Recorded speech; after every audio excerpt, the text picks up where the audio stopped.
Bueno, yo particularmente les voy a contar así de manera breve mi paso por el tema de la Tierra plana. No, déjenme ir abriendo algunas cositas. Yo entré por el tema satelital puntualmente.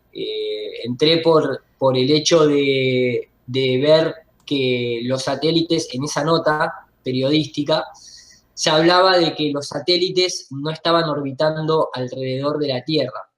Y, y la verdad que me llamó mucho la atención, no tenía, no estaba enterado que existían estas tecnologías, incluso estos, por ejemplo, que les estoy mostrando son imágenes oficiales de la NASA, y tiene un lindo cartel atrás, porque en inglés dice Scientists do it on balloons, o sea, los científicos lo hacemos con globos. Y lo que ustedes están viendo acá es un aparato satelital, de los que muchas veces se muestran de manera oficial como pertenecientes a un lanzamiento en un cohete. Déjenme que se los voy mostrando. O sea, fíjense, esto lo vienen haciendo de la década de los 60, ¿no es cierto? Pero fíjense los tamaños de los, entre comillas, satélites que se tiran. Y han estado ahí siempre.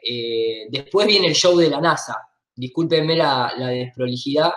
Estoy tratando de encontrar acá un par de... Les quiero mostrar bien para que vean de lo que estamos hablando, ¿no? Incluso también se caen, obviamente, no es solamente que quedan ahí arriba. Eh, Déjenme que voy a hacerlo de esta manera. Eh, a ver, acá vemos, ¿sí? Estos son los aparatos, realmente los satélites, ¿no? En donde incluso está identificado telemetría, sistema de comunicaciones, la carga útil que se manda, y se tiran muchos desde la Antártida, se tiran muchos desde Australia. eh, Después el resto, hay un poco de show dentro del resto de lo que es el tema satelital, porque lógicamente deja mucho dinero. Eso es algo que uno lo tiene que tener en cuenta, porque detrás de todo esto hay un gran negocio.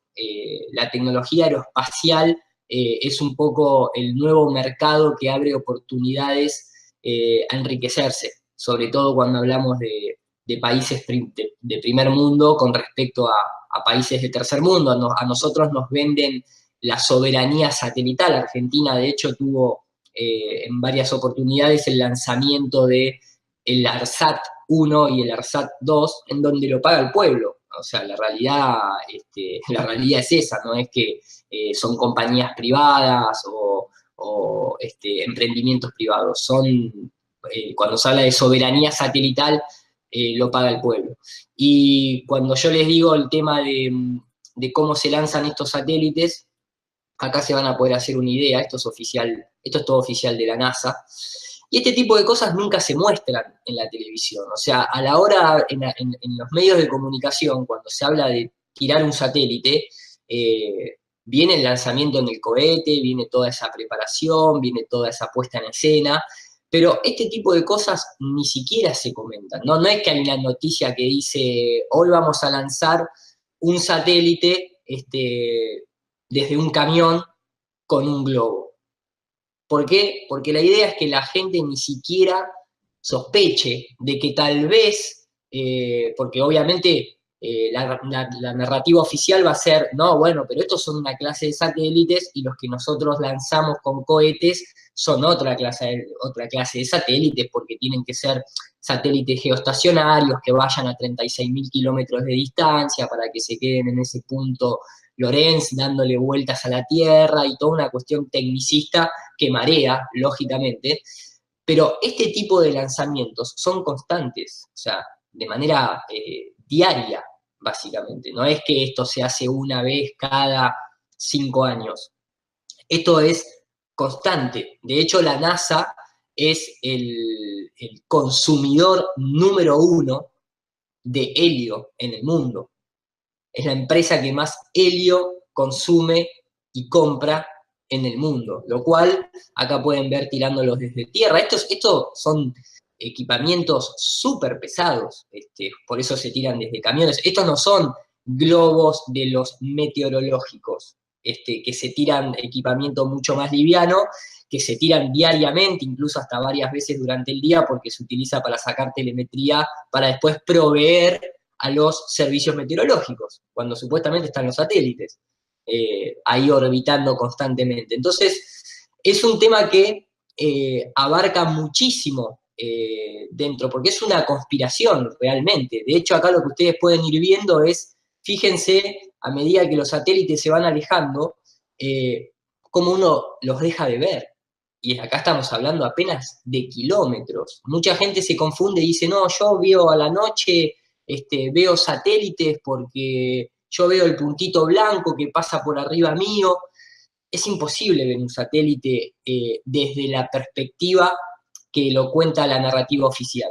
Desde esa perspectiva de un satélite a más de 1000 kilómetros de distancia, que supuestamente lo ilumina la luz del sol y por eso uno ve ese puntito blanco moviéndose.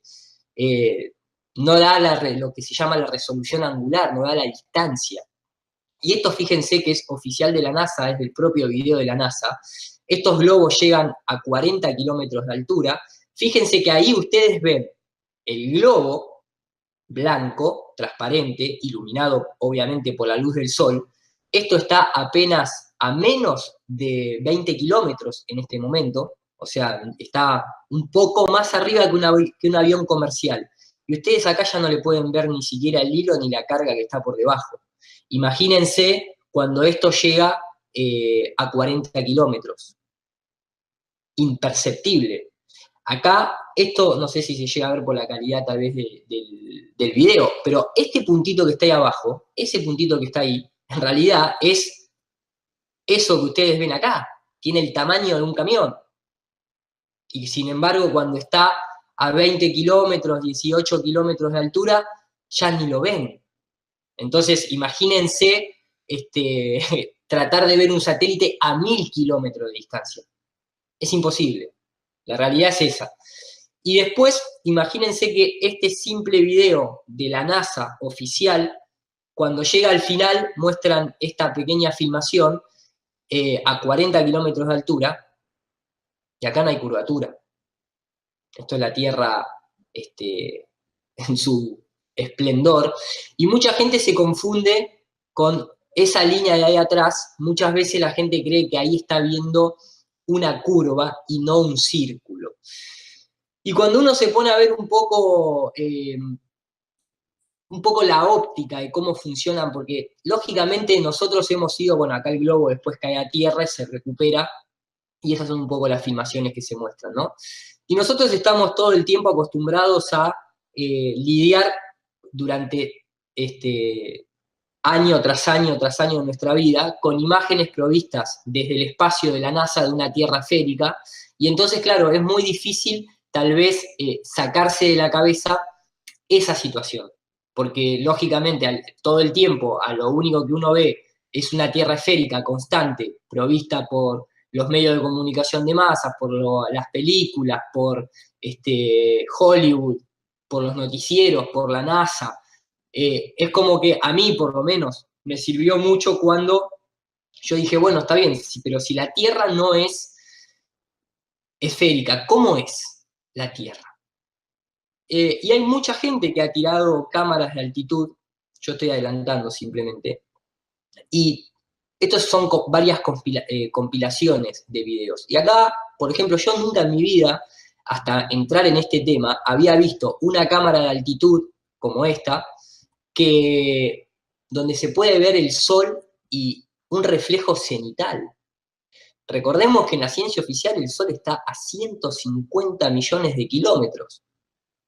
Esto es imposible a 150 millones de kilómetros. O sea, la óptica no condice con esas medidas, con esas distancias. Ni hablar que bueno, acá cuando se van reventando y demás, ¿no? Pero digamos, también hay que tener en cuenta del estilo de cosas como que cuando esta no, déjenme, quiero ir poniendo algunas camaritas como para que ustedes vean.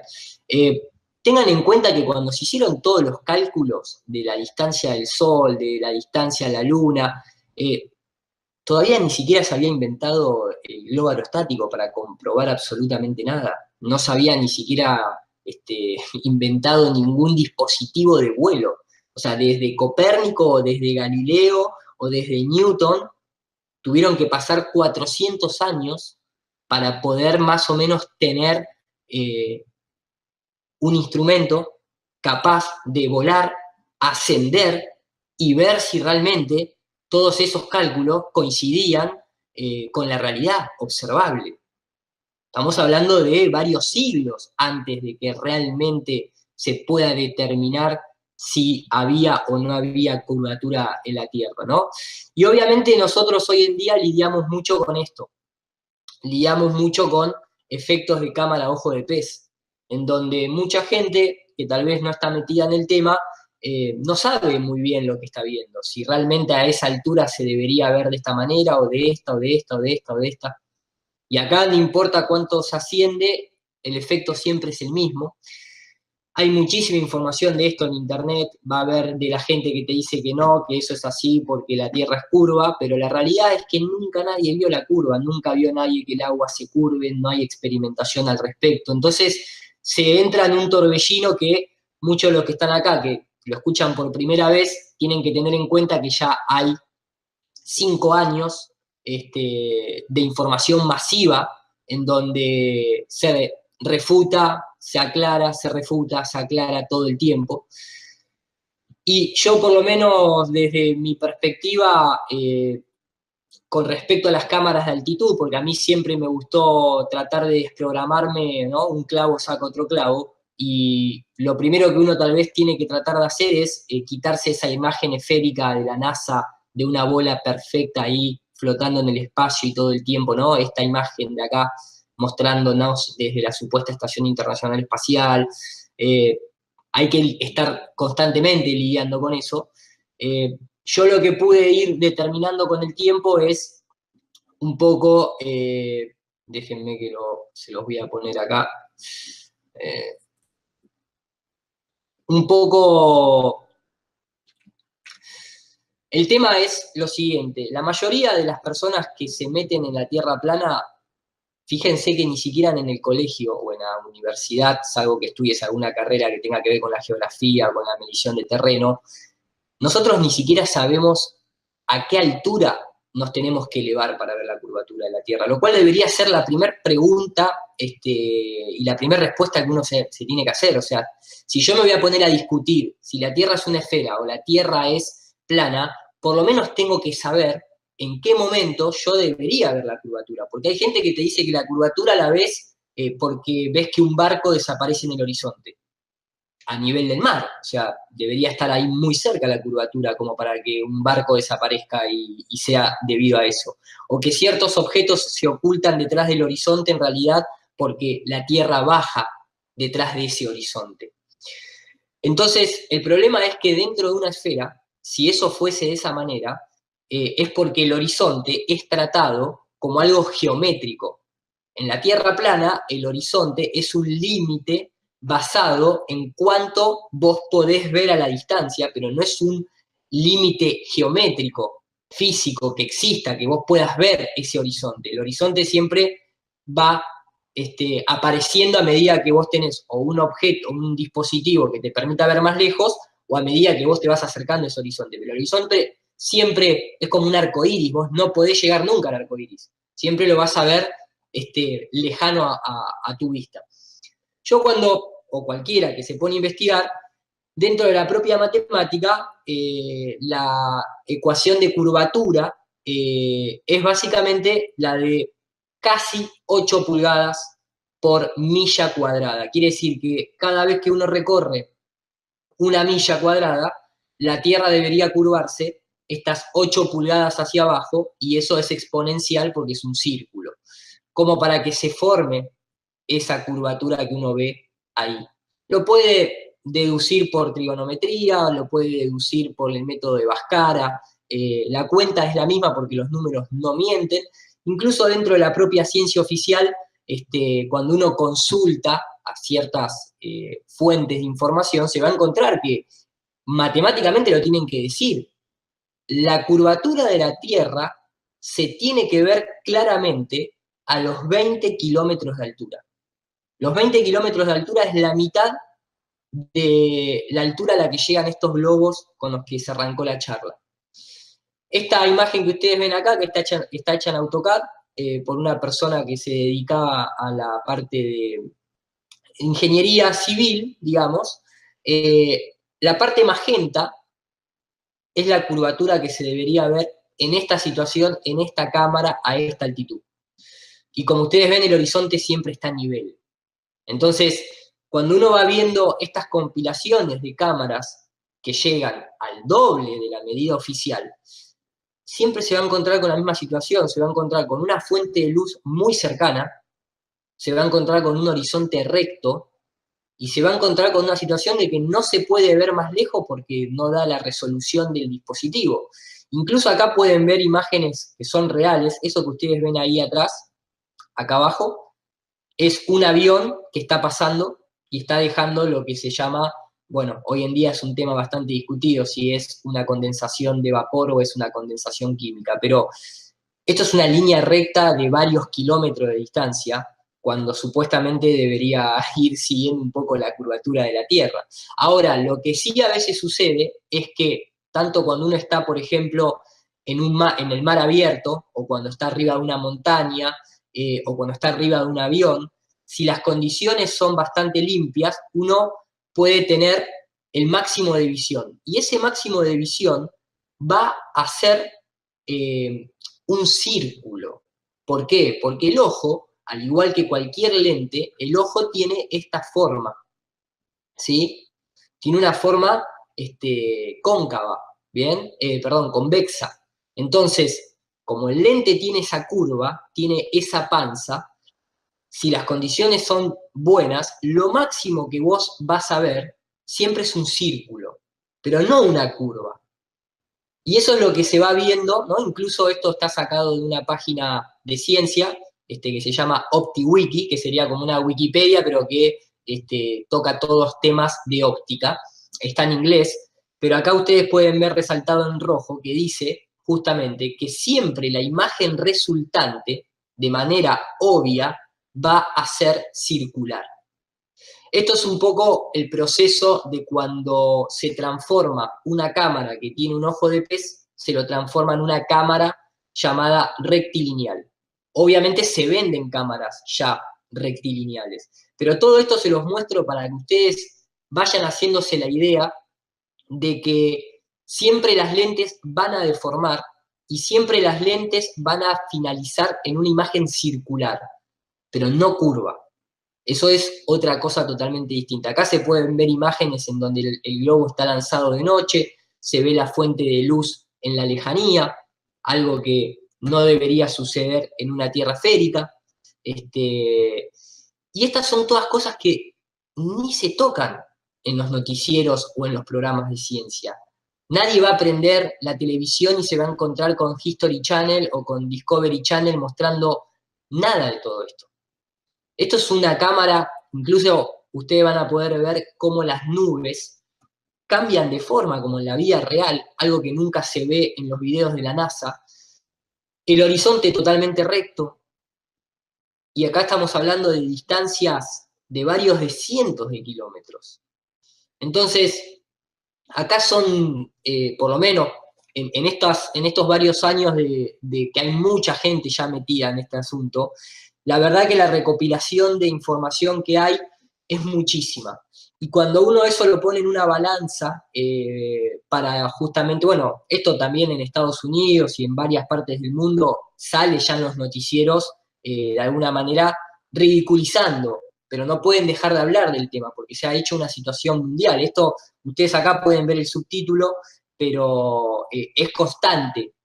No sé si ustedes han tenido la posibilidad incluso de ver a los presidentes tratando de desprestigiar el tema de la Tierra plana. Entonces, uno tiene que hacerse esa pregunta. O sea, ¿qué interés puede tener Obama en aparecer más de 6 veces diciendo que la Tierra es redonda en pleno 2017? Eso supuestamente es algo que ya estaba desde hace 500 años, se sabía que era redonda. ¿Por qué este tema vuelve a aparecer ahora?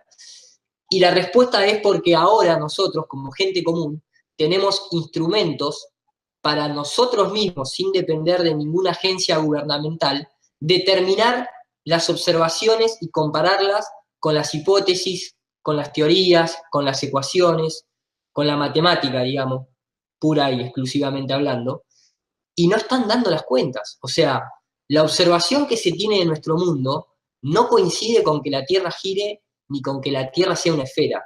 No por una cuestión de que lo digamos nosotros, gente común y corriente, sino que a medida que uno se va metiendo en este tema, lo que va notando es que ni siquiera los científicos considerados más grandes de la historia han podido jamás demostrar que la Tierra rote, se mueva o se traslade por ninguna órbita alrededor del Sol. Estos ya son cohetes, esto que ustedes pueden ver acá es directamente el cohete a 120 kilómetros de altura. O sea, ya no estamos hablando de 40 kilómetros de altura, estamos hablando 3 veces más esa altura. Esto es imposible. Esta rectitud del horizonte a esta altura es imposible en una Tierra esférica. No hay manera de que esto realmente fuese así si la Tierra es una esfera.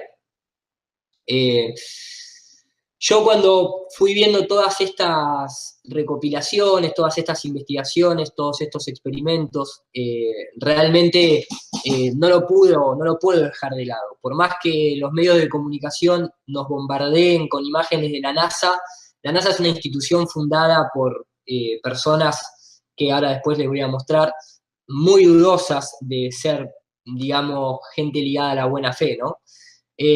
Esto, por ejemplo, es un globo con un equipamiento especial en donde este brazo que está acá, va a ir tapando el sol para que no moleste a la visualización de la cámara.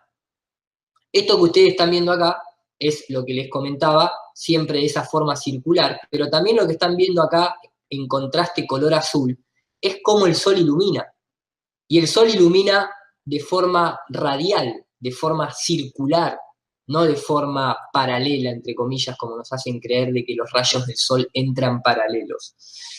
Este brazo mecánico lo que hace es ir tapando el sol, es una cámara acelerada, y esto demuestra cómo el sol se aleja, básicamente. Acá siempre está el sol, ¿sí? Y ustedes van a ir viendo cómo se produce esta direccionalidad de las sombras. No son sombras paralelas, son sombras divergentes, lo cual ya pone bastante en duda el modelo del globo, que se basó en aquellas medidas de Eratóstenes, con los rayos paralelos y todo ese tipo de cosas.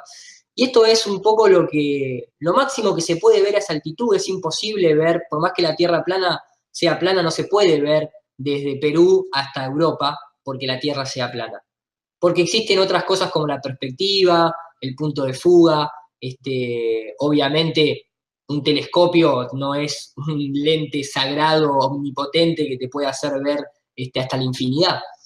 Estos son todo tipo de comprobaciones o de experimentos realizados por gente que no pertenecen a organismos oficiales, digamos, con el fin de ver si las observaciones coinciden con la teoría.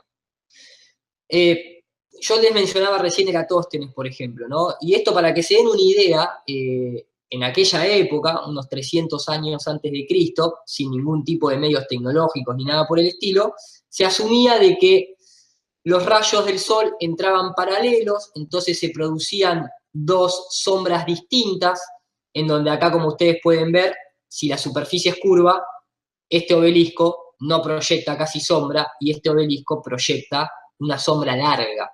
Entonces uno se ponía a triangular asumiendo que la Tierra era una esfera y entonces podía determinar la supuesta curvatura terrestre.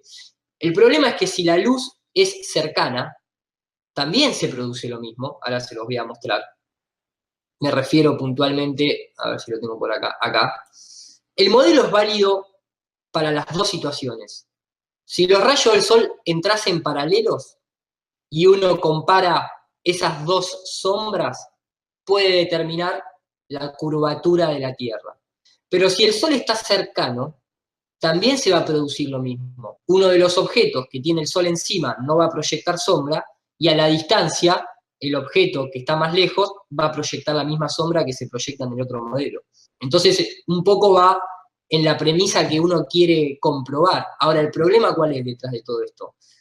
¿Quién vio alguna vez que los rayos del sol entren paralelos? ¿Por qué digo eso? Porque todas las observaciones que se hacen son así. Uno puede ver realmente que pareciera que la fuente de luz está por encima, lógicamente, de las nubes, pero acá se puede ver muy bien el cono que se proyecta.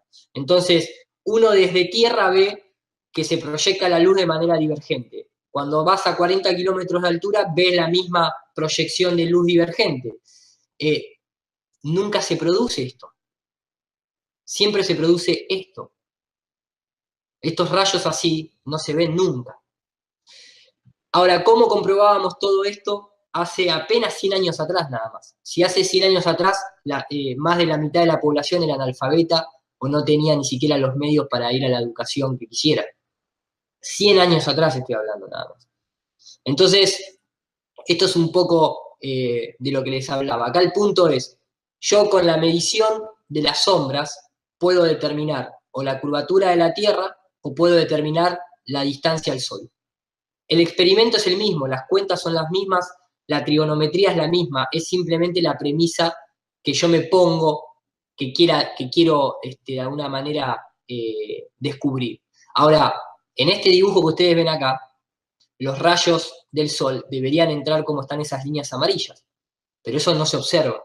Entonces, esto es una fantasía, porque la realidad no se observa eso. Incluso más fantasía todavía es que si uno se pone a indagar y uno dice, está bien, bueno, pero ¿cómo hizo Eratóstenes 300 años antes de Cristo para determinar la distancia entre este obelisco y este obelisco? Que en realidad fue un pozo de agua, ¿no? Pero no importa.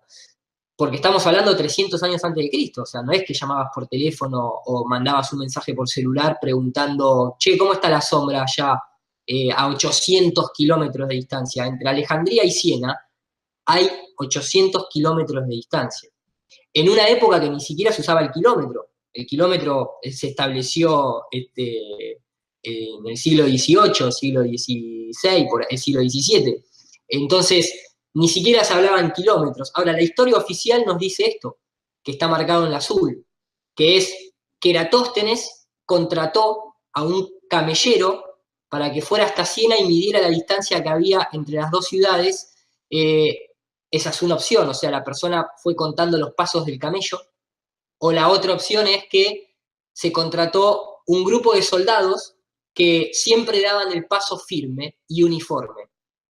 Y yo digo, ¿quién se puede creer eso a nivel académico? O sea, ¿realmente nos podemos creer que una persona comprobó 800 kilómetros de distancia porque contrató a un grupo de personas de un ejército que contaron los pasos durante 800 kilómetros?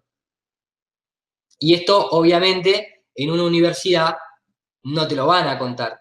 Directamente dan por sentado que el cálculo de Eratóstenes es correcto y que todo funciona de manera perfecta, y nadie te va a decir, bueno, no, en realidad la distancia, nadie sabe cómo sacó la distancia. Y eso va un poco de la mano de lo que se nos va ocultando constantemente. Esto no es lo único que tal vez no te cuentan a nivel universitario. Por ejemplo, si uno va a la cosmología antigua, todas las culturas creían que la Tierra era plana. No es que esto es algo que surge ahora. Nosotros ahora nos estamos dando cuenta, tal vez, de lo que siempre fue. Mayas, hindúes, nórdicos, egipcios, incas, aztecas, griegos, inclusive los griegos mismos, todos creían que la Tierra estaba fija, que era el centro del universo y que era plana. Salvo nuestra generación actual, a partir de 1960 en adelante, comienza a tener de manera totalmente irrefutable que la Tierra es una esfera. pero la realidad es que siempre fue plana. Incluso mucha gente se ríe porque cuando uno se pone a hablar de la Tierra plana, lo primero que te dicen es, ¿y qué? Hay una tortuga abajo y está sostenida por elefantes. Y ese tipo de comentarios marcan una gran, digamos, ignorancia en el tema. Primero porque la cosmología de la tortuga y los elefantes es nada más que de origen hindú. Las demás culturas, como ustedes ven acá, la inca o los mayas o los nórdicos, no ponen tortugas abajo, de hecho ponen un gran árbol abajo. La tortuga nada más es de la cosmología hindú, pero tampoco te la dicen completa, porque te hablan de tortugas, te hablan de elefantes, pero nadie te dice que está cerrada por una serpiente, en la propia cosmología hindú. Y eso tiene todo un significado, porque cuando uno se pone a ver un poco las imágenes, lógicamente lo que va a concluir es que los elefantes significan pilares, los pilares por donde la tierra está apoyada, lo hablan en todas las culturas religiosas, y además genera firmeza, la tierra está firme. La tortuga, lógicamente, denota quietud, estabilidad, y denota el movimiento del éter, porque es una tortuga de agua, no es una tortuga de tierra la que está puesta. Y la serpiente, que es color verde y ondulea, lo que nos está diciendo es que estamos encerrados por un campo electromagnético, que uno lo puede ver en lo que son las auroras boreales, tanto en la parte nórdica como en la parte sur. Entonces, yo siempre lo que le pregunto a la gente que sale con este tema es si vamos a hacer esta clase de juicio de valores, de decir, hay una tortuga con elefantes, yo me pregunto si uno sabe, por ejemplo, si yo les digo a ustedes, ¿alguien conoce que existe la constelación de Leo o de Escorpio? Levante la mano si alguien escuchó hablar alguna vez de esa clase de constelaciones. ¿Alguien le escuchó? Sí, bien. Perfecto, ¿no? Porque son las 12 constelaciones del zodíaco. Ahora la pregunta es, ¿ustedes alguna vez vieron al león en el cielo? ¿O vieron una serie de puntos que imaginariamente nos dicen que es un león? Porque esta es la constelación de Escorpio. ¿Ustedes ahí ven un escorpión? Eso es una serie de puntos que realmente hay que tener bastante imaginación como para decir que eso es un escorpio, ¿no? Un escorpión. Ahora, los astrónomos modernos te dicen claramente, eso es la constelación de Escorpio, pero ahí no hay un escorpión.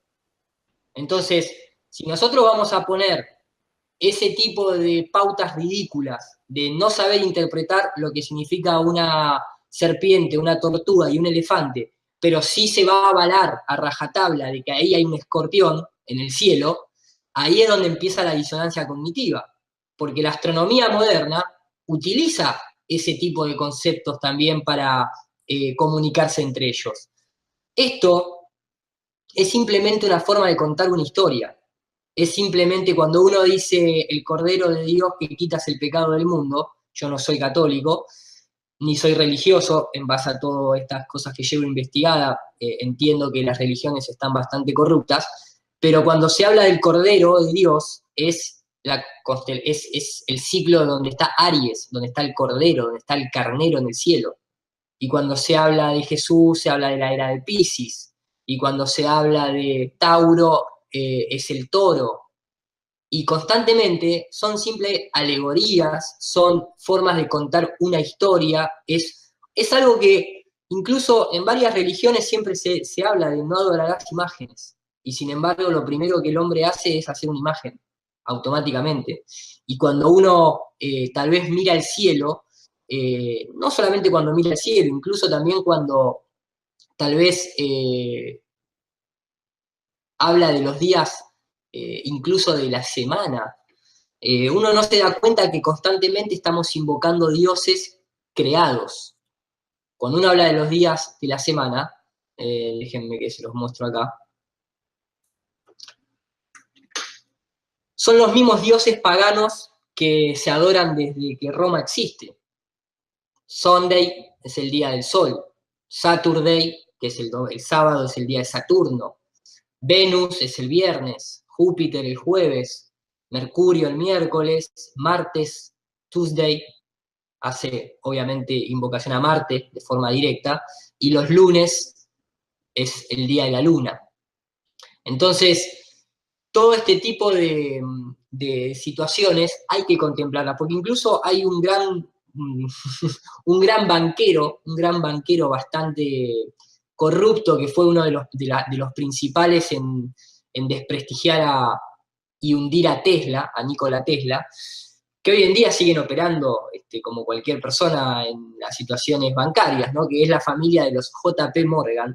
Y los JP Morgan tienen una frase que dice justamente: los millonarios no usan la astrología, pero los billonarios sí.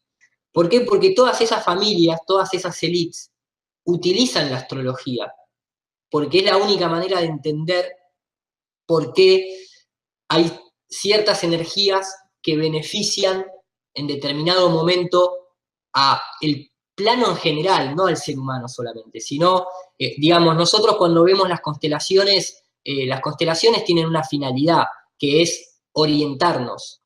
Uno puede utilizarlas, por ejemplo, cuando navega en el mar, para orientarse en el mar, pero también la astrología te puede orientar a nivel espiritual, por eso una carta natal es muy positiva cuando te la hacen bien, porque te orienta en tu encarnación, en lo que viniste a hacer en esta encarnación puntualmente, y obviamente también te orienta, por ejemplo, cuándo cosechar, cuándo cultivar. Entonces, esas son señales en el cielo que están hechas para marcar ciclos. El sol que se mueve marca el día y la noche, la luna, las estrellas, el firmamento. Esas son cosas que tienen una utilidad real. Pero esa utilidad real no es nombrar las estrellas, porque la palabra astronomía es el nombramiento de las estrellas y astrología es el estudio de las estrellas. La NASA hoy en día lo único que hace es nombrar las estrellas y decir, ahí está tal estrella, ahí está tal otra, ahí está tal otra. ¿Qué hacemos con eso? O sea, hay millones de estrellas, ¿qué le vas a poner un nombre a todas? O sea, si siempre vemos las mismas, y las que tienen influencia son las que desde la antigüedad misma se vienen estudiando. Entonces, digamos que el tema es un tema muy abarcativo, involucra muchísimo, pero hoy en día lo que nosotros, por lo menos a mí lo que siempre me gusta ver es el hecho de que a nosotros nos han metido a darle vueltas a un sol que no es de alguna manera nuestro sol. Que nosotros nos hayan dicho que le damos la vuelta al sol, cuando todos los días todos nuestros sentidos nos van a decir lo contrario. O sea, acá no hay ninguna persona que haya visto ni que el sol ni que la luna sean de distinto tamaño, y ninguno de nosotros puede determinar si nosotros le damos la vuelta al sol o es al revés, pero la realidad es que si uno levanta la cabeza, lo que va a ver es que se mueve lo que está arriba, y nosotros abajo estamos quietos. Después uno puede creer en la teoría de la relatividad y creer que en realidad es al revés, pero ni siquiera ellos lo pueden comprobar. Entonces, cuando a nosotros nos dicen simbólicamente que le damos la vuelta al sol, lo que nos están diciendo simbólicamente es que nosotros le damos la vuelta al Dios con el que ellos operan, que en este caso, al igual que en todas las demás religiones, siempre es el mismo Dios solar. Es un culto solar. Lo pueden ver en la iglesia, tal vez en la religión católica es lo más evidente de todo, porque es la religión dominante y es la que creó el heliocentrismo. Pero en otras culturas, en otras religiones, también se puede ver constantemente una adoración al dios solar. Lo que pasa es que muchas culturas chamánicas, sobre todo de lo que es Sudamérica y Latinoamérica, tenían una jerarquía un poco más equitativa, o sea, no era que adoraban al sol, sino que adoraban al sol, pero también adoraban a la luna y también adoraban a la tierra, y de hecho, esta imagen que yo les estoy mostrando, esto es luciferismo y satanismo a la máxima expresión. ¿Por qué? Porque en realidad es la tierra la madre de todos nosotros.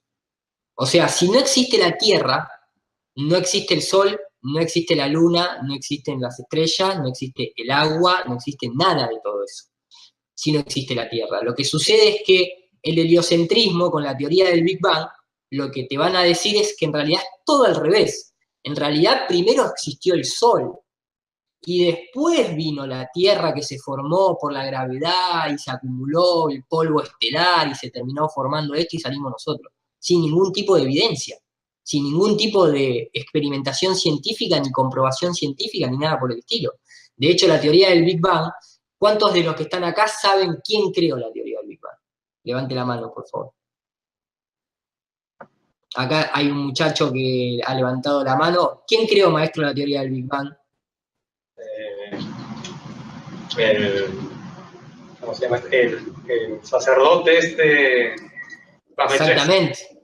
George Lamaitre, exactamente. Y sin embargo, usted, a ver, te pregunto a vos, ¿ya venías con el tema un poco de la Tierra plana o lo sabés por otro motivo? No, la verdad es que sí, la verdad es que sí. Sí, ya habíamos pasado buen tiempo. Pero antes de acceder al tema de la Tierra plana, ¿vos hubieses pensado que había sido un sacerdote jesuita el que creó la teoría del Big Bang? De ninguna manera, más bien. Yo de hecho, más bien estaba bastante en la ciencia y de ninguna manera se me hubiera ocurrido. A mí tampoco. De hecho, les voy a mostrar algunas imágenes, porque esas son cosas que, ¿por qué nos enseñan en el colegio o en la universidad? Obviamente que si estudias astrofísica, depende el profesor que te toca, te lo va a comentar por arriba, pero inmediatamente va a saltar a los nombres de las personas del siglo XX, de 1950 para adelante, y te va a empezar a nombrar a Hubble, y te va a empezar a nombrar a Stephen Hawking, y te van a nombrar a otros como supuestos autores o coautores de la teoría del Big Bang, pero la realidad es que la teoría del Big Bang fue creada por un jesuita. Ahora, ¿qué impacto psicológico podría tener en una institución como la ciencia, que supuestamente va en contra de la religión, si de golpe lo que vos estás estudiando te lo creó, te lo fabricó una persona que en realidad pertenece a la iglesia? ¿Cómo eso impactaría en tu cabeza si vos estás estudiando astrofísica o alguna carrera de ingeniería, o alguna carrera de física o de ciencia? Esta persona que está acá es un sacerdote jesuita llamado George Lamaitre, que fue el padre de la teoría del Big Bang, y no es casualidad que está al lado de Albert Einstein. Porque Albert Einstein, seguramente, algunos no, pero muchos, conocemos la historia de que era un farsante que trabajaba en una oficina de patentes, pero que después se encargó de demostrarle al mundo de que era un genio porque creó la teoría de la relatividad. Pero la realidad es que no, la realidad es que era un farsante que trabajaba en una oficina de patentes. De hecho, la teoría de relatividad la presentó otra persona que ahora no recuerdo el nombre, y por eso Einstein y un sacerdote jesuita están compartiendo esta imagen, y no solamente esta imagen, sino que también uno puede ver incluso a Albert Einstein. Yo les nombraba recién a los J.P. Morgan, pero la realidad es que Albert Einstein también está al lado de los J.P. Morgan. Y noticias de esa época, en periódicos, tienen títulos como que la teoría de la relatividad es más de J.P. Morgan que de Albert Einstein. Porque ¿quién creen que financiaba todo eso? Que Albert Einstein era... ¿O quién ustedes creen que financiaba los telescopios de Galileo? O las investigaciones de Newton en el año 1600. Que en esa época Galileo iba a ir a una ferretería o a una casa de óptica a comprarse los lentes. Eso se lo financiaba la iglesia. No es verdad que Galileo y la iglesia estaban en contra. De hecho, el que estaba en contra era el padre de Galileo, porque el padre de Galileo no quería que Galileo fuese un jesuita. Acá podemos ver otra foto oficial, original, de los encuentros de George Lamaitre con Albert Einstein. Acá podemos verlo incluso en la Agencia Espacial Europea, tiene su mural el jesuita George Lamaitre. Incluso el átomo, el famoso átomo, que nunca nadie vio jamás semejante partícula, es una teoría, la teoría del átomo, también fue propuesta o de alguna manera redireccionada por el mismo jesuita. Por eso creó la teoría del Big Bang. Y de hecho, mucha gente, tal vez siempre se les dice que el universo o nuestro sistema solar es parecido a un átomo. porque los planetas orbitan como los electrones le orbitan al átomo. Y la famosa imagen que todos tenemos presente en la cabeza de un átomo, ¿no? Si yo acá pongo, permítanme poner átomo, obviamente esta es la primera imagen que surge, ¿no? Un sistema orbital. Esto es cualquier cosa. O sea, de hecho, en las propias universidades de física se enseña de que esto no es así. Esto nadie nunca jamás lo vio, ni lo comprobó, ni nada por el estilo. Esto simplemente es como una interpretación artística. Ah, pero de esto la ciencia oficial no te dice esto. O sea, esto es lo mismo que ver tortugas con elefantes. Tiene el mismo significado automáticamente, o sea, no es otra cosa distinta. Ahora, el punto es, ¿por qué se le nombra, por qué se llama átomo? ¿Por qué átomo? ¿Por qué esa cuestión de que se creía que era una partícula indivisible, pero bueno, ahora en realidad están también los quarks, los gravitones, y hay como 25.000 partículas más además del átomo? Obviamente ninguna comprobada, ninguna vista, ni ninguna empíricamente avalada, ¿no? El tema es, ¿por qué átomo? ¿Por qué ese nombre? Y nuevamente tenemos que volver a la historia, y lo que uno va a comprobar es que la religión, sobre todo la católica, es un espejo de la religión egipcia, y de hecho la religión egipcia está repartida por todo el mundo.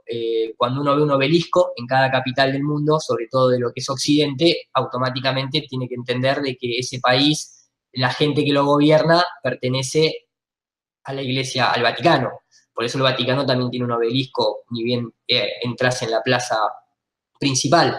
El obelisco o la escuadra y el compás son todas simbologías jesuita. La masonería es una rama de los jesuitas. Y cuando uno ve el nombre átomo, en realidad viene de la palabra atón o atón, que significa dios solar. Este es Atón, el dios solar egipcio, el disco solar egipcio, ni siquiera es la esfera solar.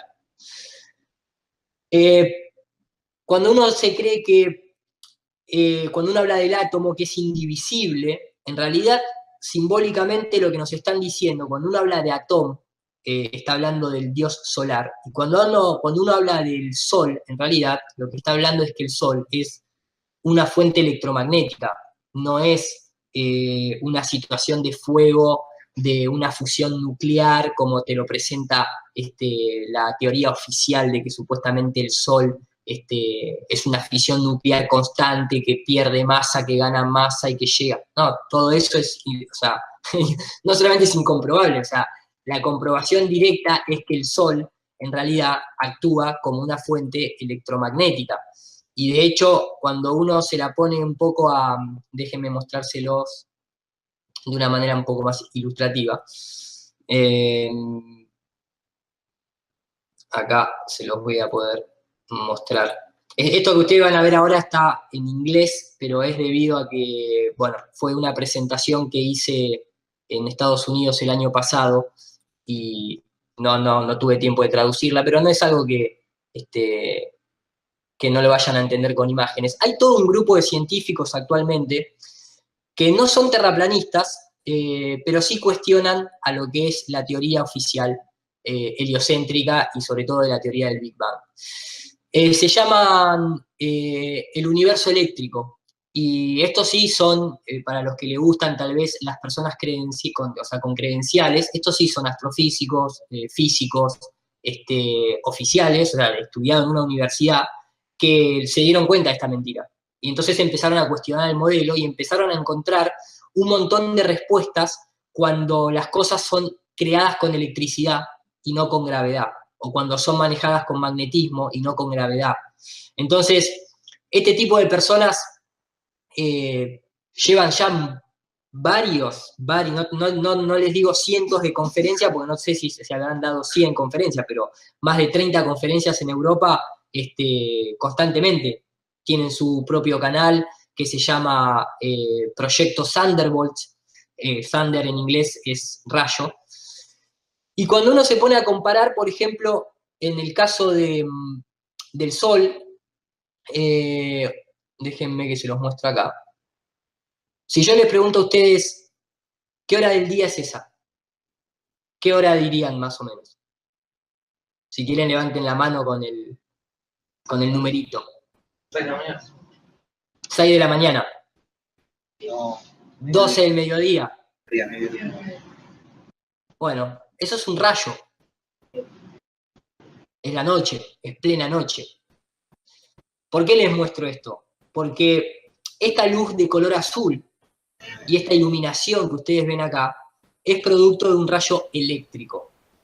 Cuando ustedes ven el día, también tiene el mismo color azul, porque el sol es eléctrico, no ilumina por el fuego. Es más, la luz que da una combustión, digamos, fósil, para que se entienda, no tiene nada que ver con la luz que da una lamparita eléctrica. Y de hecho, si ustedes ponen plantas al lado de una fogata, no va a crecer ninguna planta, es más, se va a secar.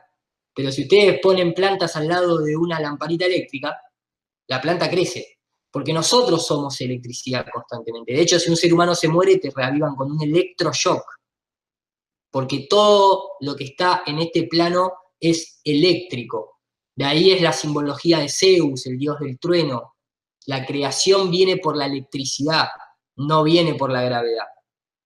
Entonces, cuando uno compara, por ejemplo, el Sol, esto que ustedes ven acá son imágenes astronómicas de universidades hechas con telescopios de gran alcance, y esto es lo que te dicen llamarada solar, pero la realidad es que más que una llamarada es un arco eléctrico eso, o por lo menos cuando uno lo compara, pareciera más un arco eléctrico que una llama del Sol. De hecho, nunca nadie vio una llama en el Sol. Cuando ustedes ven el Sol de forma, cuando uno va a la observación, el modelo es eléctrico. Constantemente todo refiere a un sistema como Nikola Tesla y como muchas otras personas de la ciencia siempre han descrito. Lo que pasa es que todo esto también involucra la presencia del éter. Y eso para la ciencia oficial es un gran problema, porque si existe el éter, entonces existe un marco de referencia en donde la Tierra tiene un lugar privilegiado y somos el centro de la creación. De hecho, acá se pueden ver, ¿no? La física oculta del éter, libros escritos por científicos que hablan de ello, y toda esta transmisión que se da por el aire, no es que se da solamente por el aire, en realidad se da por el éter. De hecho, hay muchas de estas cápsulas que están acá, que ustedes pueden ver un sol en miniatura, o esto, que es plasma, no hay presencia de aire, está en una cámara de vacío. Lo que hay es presencia de un campo que todo lo permea y que se llama éter, porque de ahí viene la palabra eterno, o internet, ethernet. Todo lo que simboliza una comunicación etérea viene del éter, justamente. Entonces, incluso, por ejemplo, cuando uno ve cosas como la Luna o los cráteres en la Tierra, no son productos de meteoritos, son productos de campos eléctricos. Esto que ustedes ven acá arriba a la derecha es en escala, en laboratorio, electricidad inducida a, a materiales de tierra, digamos, ¿no? Como para que se entienda a lo que voy. Y fíjense cómo se forman cráteres iguales que los que están en la Luna, por ejemplo. O más que cráteres, ese tipo de formaciones o de elevaciones. La teoría oficial dice que la Luna recibió cientos de impactos de meteorito, pero ninguno ve un impacto de meteorito de forma dejando un surco. Todos los impactos de meteoritos son todos rectos. Entonces es medio extraño, no tiene mucho sentido en un modelo heliocéntrico en donde los meteoritos vendrían de todos lados, que formen ese tipo de cráteres. Incluso desde siempre lo que se ve es este tipo de fenómenos en el cielo. Eso que ustedes están viendo ahí, llamado meteorito, es un arco eléctrico. De hecho, ahora lo van a poder ver, este está en otro primer plano, y van a poder ver todo ese efecto de hilos ahí. Eso que está ahí, eso es electricidad, como se ve acá. todos los fenómenos que se ven en el cielo son todos eléctricos. No tienen nada que ver con una roca entrando desde el universo, desde el espacio exterior, viniendo, encontrándonos a nosotros en una galaxia que va supuestamente viajando a miles de kilómetros porque el universo está en expansión, pero siempre los meteoritos nos encuentran a nosotros. Recientemente la ciencia oficial, incluso estudiando el cielo, ha descubierto otro tipo de rayos, que son estos que están acá, que se llaman, le han puesto el nombre de espíritus. La palabra Sprite, como la gaseosa que ustedes toman, significa espíritu. Y si ustedes ven acá, este tipo de rayos suceden en lo más alto de la atmósfera que se puede ascender. Y fíjense que lo curioso es que los rayos siempre caen para abajo. No pueden seguir ascendiendo hacia arriba. Entonces hay un límite. ¿Cómo hacen los cohetes de la NASA para salir? Si ni siquiera un rayo puede salir. Ni siquiera estas descargas eléctricas salen. Y fíjense incluso los colores. Rojo, azul. Todo esto es replicable en laboratorio. Menos las teorías heliocéntricas. Son las únicas teorías que no se pueden replicar en laboratorio. Todas las otras sí. Obviamente todo tiene que ver, esto es lo que les decía al principio, de la serpiente, de la simbología incluso que está presente en todas las culturas, de la unión de la mujer y el hombre, no la división o el hombre tiene que ser mejor que la mujer o la mujer tiene que ser mejor que el hombre. Siempre la unión hacia la fuerza y siempre lo que se trata es de la igualdad. El sol y la luna tienen el mismo tamaño porque el hombre y la mujer tienen que ser iguales. Lo que pasa es que el modelo en el que nosotros habitamos, o que nos pusieron, que es el modelo del heliocentrismo, representa lo masculino. Por eso nunca va a haber una papa mujer. Nunca va a haber, digamos, no le voy a decir una presidenta mujer, porque eso está también arreglado, pero el modelo del Vaticano, lo primero que hace es desvalorizar a todo lo que tenga que ver con lo femenino, a todo lo que tenga que ver con la luna, con la creatividad. Esa es una de las principales herramientas que utilizan para desequilibrarnos. Sin embargo, todas las culturas antiguas siempre lo que les muestran es el vestido blanco, es la luna, el brillo amarillo es el sol, y las alas tienen color verde porque representan las auroras boreales. Esto que ustedes ven acá, que es una aurora boreal, esto es Dios, entre comillas. Si ustedes se preguntaron alguna vez dónde está la energía divina, esto es energía divina. Esto es lo que, digamos, a lo largo de toda la historia, todo lo que son tanto las religiones satánicas como el chamanismo, es a lo que se refieren con la energía de la creación. Cuando nosotros cerramos los ojos, o sea, si uno se cierra los ojos y se los aprieta con la mano, va a encontrarse con esos puntitos verdes constantemente, con esos chispitos de color verde. Cuando uno, por ejemplo, en un cumpleaños le dicen, pedí 3 deseos, lo primero que tenés que hacer es cerrar los ojos, porque si no cerrás los ojos y pedís los 3 deseos, no se te cumplen. Cuando uno quiere crear un plan o tengo un proyecto, lo primero que haces es cerrar los ojos para idear ese plan. ¿Por qué? Porque todo está dentro nuestro. Y como está dentro nuestro, está dentro también de la Tierra. Y esa energía que nosotros tenemos en la glándula pineal es el equivalente a la energía que la Tierra nos provee a nosotros a través de este tipo de fenómenos. Por eso, en todas las culturas siempre se hace alusión a una serpiente. La serpiente es color verde y se mueve como una aurora boreal. Lo que pasa es que todo eso después fue un poquito tergiversado y cuando entró en manos del Vaticano y ese tipo de instituciones, todo eso un poco se pervirtió. Pero como se dan cuenta, no los quiero tampoco bombardear con información porque da para mucho. El tema es muy amplio. No es una cuestión de si la Tierra es plana o es esférica.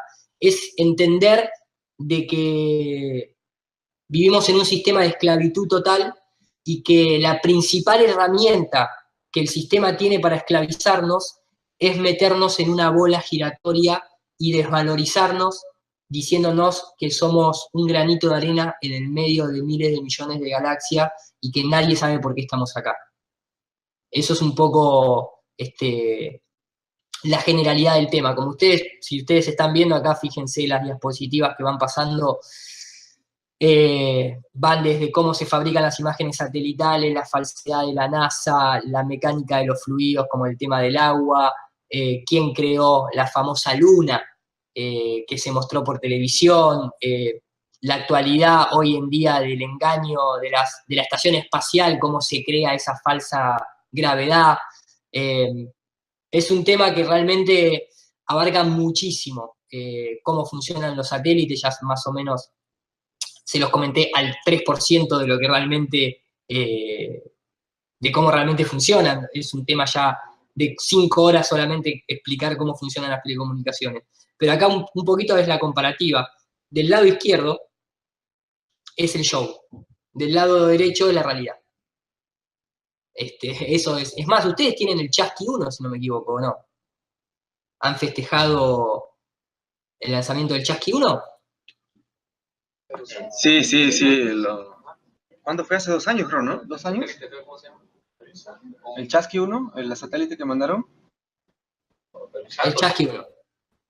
Sí. El Chasqui 1, ¿ustedes vieron cómo lo lanzaron, el Chasqui 1? ¿Alguno levante la mano si alguno vio cómo se lanzó el Chasqui 1? ¿Alguien vio? Nadie. Nadie vio cómo se lanzó el Chasqui. Yo se lo voy a mostrar ahora, el Chasqui 1. Humala, el presidente que está en la cárcel ahorita. Está en la cárcel ahora el presidente ese. Bueno, me imagino que esto debe tener algo que ver. Este es el Chasqui 1, gente. Universidad Nacional de Ingeniería. Obviamente no creo que las personas que pertenecen a esta universidad tal vez estén al tanto de todo esto, lo hacen de buena fe. Así les tiraron a ustedes, este es el Chasqui 1. Es un astronauta en una especie de fondo negro con una bola brillante ahí de fondo, que no se puede saber muy bien de qué es oficial de la NASA, ahí pueden ver el logo de la NASA. Y así, ese es el Chasqui 1 ahí, lo tiraron con la mano. Eso que está ahí es el Chasqui 1. ¿Ustedes creen que esto realmente es para respetar a estas instituciones? Y ahí está la gente viéndolo desde la universidad, obviamente, contenta, aplaudiendo y festejando. Pero lo estaban viendo en vivo. Le pusieron un satélite en órbita con la mano. O sea, Bravo. si yo realmente, ¿viste? O sea, el costo de los satélites, ¿no? Ahí va, mirá. Vos decís, ¿y en qué momento se estabiliza eso? Porque, o sea, no tiene ni motores como para estabilizarse, o sea.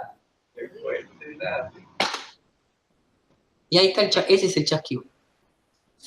Y así están todos los países de Latinoamérica, no se sientan disminuidos tecnológicamente. En Argentina también se hace lo mismo con los nanosatélites. Obviamente el ARSAT 1 y el ARSAT 2 requirieron otro nivel de show, porque si no, tal vez se hubiese armado, con los valores que pasaron, se hubiese armado un poquito más de problemas. Pero los satélites, acá lo pueden ver, esto es en 1950, los militares empujando a mano, en ese momento, fíjense cómo se abren y lo empujan, y lo tiran empujándolo mientras que van corriendo.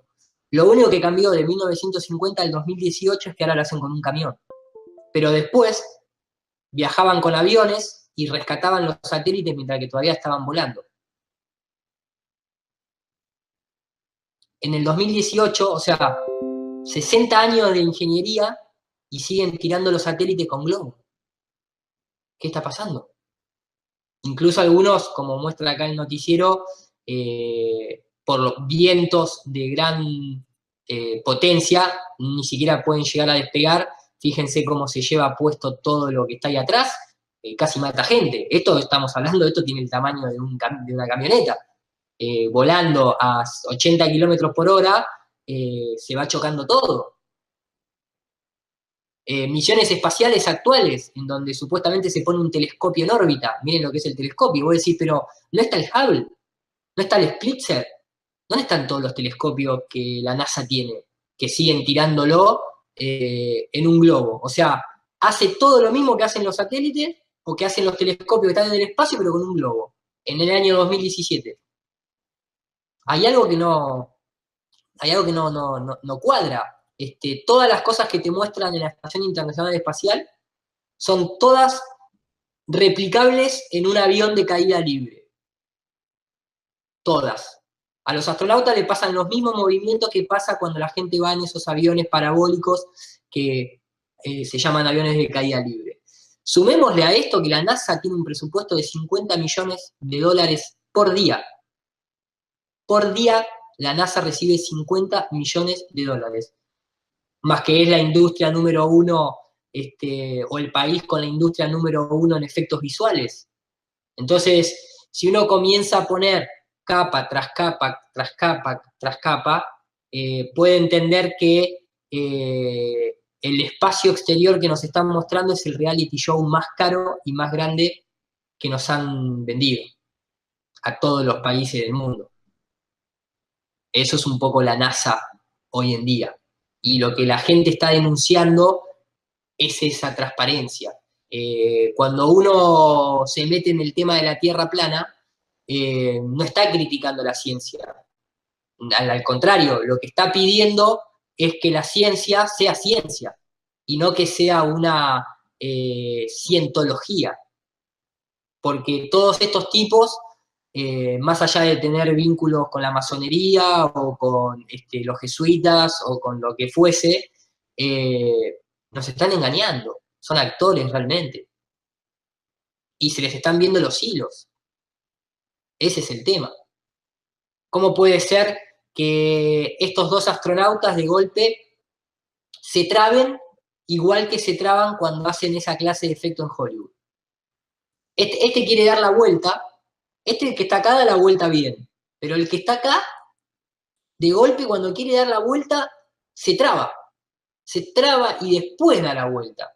O este astronauta que se le sueltan los cables y cae para abajo. Vos decís, esto cualquier persona que le gusta la ciencia no lo puede aceptar. No puede aceptar esto. Porque uno cuando va a la universidad se va ¿para qué? Para que en la vida no te engañen, más allá de aprender tu profesión. Cuando uno aprende a sumar en el colegio, a restar, a dividir, a multiplicar, es para que cuando vas a comprar 5 manzanas, te den 5 manzanas, y no te den 3 y te digan acá hay 5. Entonces, el 100% no, pero el 98% de la gente que se vuelca al terraplanismo somos todas personas universitarias, o por lo menos escolásticas, con un nivel de educación como el que tiene el resto de las personas. Entonces, puede haber gente que sepa más o sepa menos de matemática, pero esto es sentido común. Esto te lo da la vida, no te lo dan los números. Y eso es un poco con lo que estamos tratando de luchar, con la que no nos engañen más, porque nos dimos cuenta. O sea, acá hay algo que nos cierra. Sobre todo, contradice cualquier tipo de sentido o experimentación que nosotros vivimos en el día a día. Esto es la época de la Luna. Fíjense cómo ellos tenían un equipamiento en laboratorio con el que emulaban esa supuesta antigravedad. Y acá van a notar algo. Del lado izquierdo es la prueba 3 años antes de supuestamente llegar a la Luna, y del lado derecho es cuando estaban en la Luna. Y yo pregunto a cualquier físico, ¿a ustedes les parece coherente que una persona equipada con todo un traje hidráulico se caiga al piso y se levante en tierra igual que supuestamente pasaría en la Luna? ¿O es que los dos están en tierra?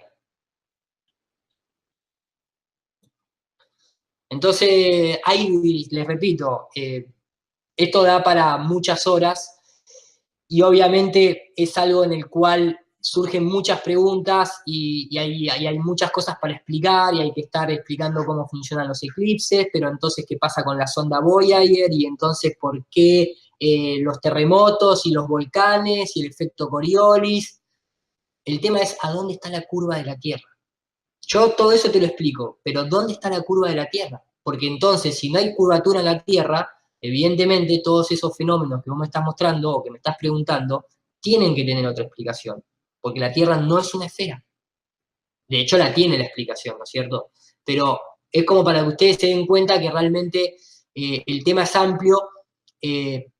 Tal vez no se necesita ser un genio ni ser un matemático para darse cuenta que la Tierra es plana, ¿eh? Mirando el agua en un vaso y comparándola con grandes océanos, te vas a dar cuenta de que el agua siempre busca su nivel y siempre está plana. Entonces, después de ahí queda en cada uno interiorizarse y de manera tal vez deportiva decir, bueno, me gustaría saber cómo funciona esto en el modelo de la Tierra plana. Creo que es una gran época la que estamos viviendo porque ya hay tanta cantidad de gente, millones les diría, millones de personas detrás de este tema en la cual todo se va a hacer mucho más simple. Yo hace 4 años atrás no había ni el 3% del material de lo que hay ahora, no había ni el 2% de la gente involucrada a nivel profesional que hay ahora. Yo sigo muchos canales norteamericanos y ahí están las cosas un poco más avanzadas, lógicamente, y realmente las entrevistas que hacen, donde participan militares, ex empleados de la NASA, realmente dan testimonio de cosas que son increíbles. Lo hacen con algunos con seudónimos, otros dan el nombre y apellido. Eso también implica un poco el nivel de cómo se persigue a la gente que piensa que no estamos en una esfera. Y vos decís, ¿por qué esta persecución a los que creemos que la Tierra es plana? Porque lo vemos todos los días. O sea, la gente que habla de Illuminati, de unicornios de colores, o de aliens, o de naves extraterrestres, nadie le dice nada. Y nunca se presenta en prueba. Pero cuando hablas que la Tierra es plana, la gente se altera, se enoja, se pone mal. Yo ahora en una semana viajo a Inglaterra a una conferencia, la primera conferencia que se va a hacer en Inglaterra sobre Tierra plana. Y estaba justamente armando las placas que voy a llevar. Y hoy en día, para que se den nada más que una pequeña idea, hoy en día en YouTube nada más, no en otro medio de comunicación, solamente en YouTube hay 20.200.000 videos subidos de Tierra plana. 20 millones de videos de Tierra plana, en los que hay tierraplanistas y otros videos que están asociados en los que se intenta desmentir a los terraplanistas. Si yo pongo acá en los resultados de Google, busco la tendencia de calentamiento global, no llega ni a un cuarto de eso. Si pongo la palabra Illuminati, no llega ni a la mitad de lo que genera la Tierra plana. Entonces, son todos indicios, por lo menos para despertar la curiosidad y investigar cada uno. Siempre uno dice lo mismo, no le crean a nadie más que ustedes mismos, o sea, simplemente tomen esto como un puntapié inicial para indagar en el tema. No le crean a nadie, créanle a ustedes mismos, nada más que eso. Realmente son 500 años de engaño, digamos, subvencionados y financiados por la élite misma.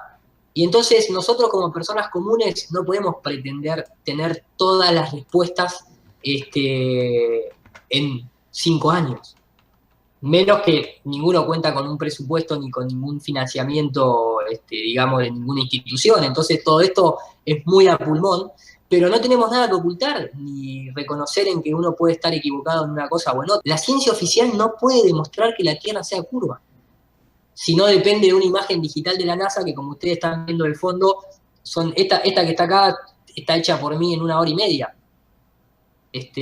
O sea, sin la NASA no se puede demostrar que la Tierra es una esfera, o sin ninguna agencia espacial, digamos. Y eso no es ciencia. La realidad es que eso no es ciencia. Más que la propia NASA nos dice que las imágenes son hechas de manera digital. La propia NASA lo tiene que decir. Entonces, la idea es presentar un poco esa perspectiva, ¿no? De que el debate tiene que estar abierto, que la ciencia crece cuando se hace escéptica y no cuando se hace creyente. Sobre todo que si hablamos de que nosotros le creemos a la ciencia, estamos hablando de que le estamos creyendo a este tipo de ciencia. Esto es en Brasil. O a este tipo de ciencia. ¿Por qué todos los astronautas son masones? ¿Por qué? ¿Por qué todos los grandes supuestos científicos están al lado de jesuitas o de banqueros? No. ¿Por qué? ¿Por qué Albert Einstein en su libro no puede demostrar que la Tierra se mueva? O Stephen Hawking tampoco puede demostrar que la Tierra se mueva en ninguno de sus escritos o de sus postulados. ¿Por qué los nazis fundaron la NASA? ¿Por qué Walt Disney está metido hasta en el diseño de la Estación Internacional Espacial? Mickey Mouse. O sea, Mickey Mouse. ¿por qué la NASA está fundada por ocultistas? Que ni siquiera hasta la propia Wikipedia nos dice que Jack Parsons era perteneciente a la Ordo Templis Orientis. ¿O por qué los astronautas, inclusive los astronautas mismos, se dan el lujo de, creo que lo tengo por acá, si no me equivoco, los astronautas mismos se dan el lujo todo el tiempo de estar haciendo el cornuto, todo el tiempo están haciendo los cuernitos en la cara, o plantan simbología constantemente, muestran sus tatuajes con el ojo de Horus, incluso cuando entrenan abajo de las piletas de agua, hasta los buzos hacen los cuernos o muestran sus tatuajes satánicos. Esta es la ciencia que queremos para nosotros. Y esto solamente sucede en el espacio. No sucede en la ingeniería. Cuando vos vas a ver cómo construyen un edificio, el ingeniero que hace los planos del edificio no tiene un ojo de oro tatuado, o no se pone a hacer cuernito mientras que le está indicando a los obreros cómo levantar la viga. Solamente pasa en el espacio. Esto es lo que un terraplanista denuncia realmente. No está en contra de la ciencia, al contrario, lo que queremos es recuperar a la ciencia realmente. No sé qué les pareció la breve presentación, espero que hayan entendido un poco, que me hayan podido seguir. Es un tema muy amplio realmente, es un tema muy amplio.